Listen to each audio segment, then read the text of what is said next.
So, speaking of all those, it was 3 years on the Parker Lewis.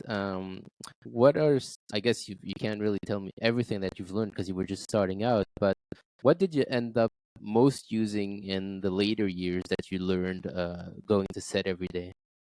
Um, I think the most useful and important stuff I learned on Parker Lewis was how the camera how the camera is used and why certain lenses and certain shots are used to convey what set of information. Um, the art of storytelling with a motion picture camera, I suppose, is really the great lesson of those years. And also just kind of how to deal with show business people. Are they very different from normal people? I don't know that they're very different from normal people, but I have to deal with them a lot more often. So yes, yes. Okay. No, there's a weird thing that people who pursue show business, there's a weird fragility. There's a weird ego and arrogance sometimes. They say, what's the great adage? Life imitates art, and art imitates life, right? So Mm. yeah. So the show was super modern, influenced later a lot of later shows. And considering your role specifically of Larry Kubiak, wasn't didn't have a lot of lines, but people really remember you, and I probably all around the world, right?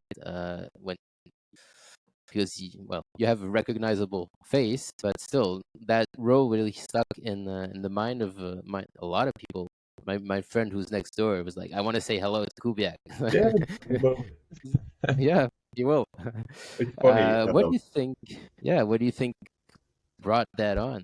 Um, well, for one, I think everybody in life grows up with their big buddy, right? At least for males, for men.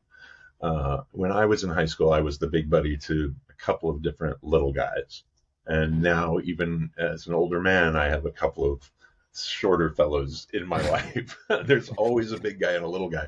There's a lot of funny cartoons, the early Merry Melodies and Looney Tunes. There's always the big bulldog and the little chihuahua. And the little chihuahua is always picking fights and starting trouble, and then the big bulldog always has to get him out. So I think that's what people recognized in Kubiak. And there was also a thing of the bully being, everybody's got their bully, whether it's somebody who's actually physically intimidating or emotionally abusive or intellectually intimidating.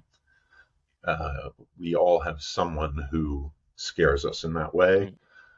So you're talking about archetypal characters, and Kubiak fits into, it's like as simple as David and Goliath. Parker Lewis Yeah. needed his Goliath.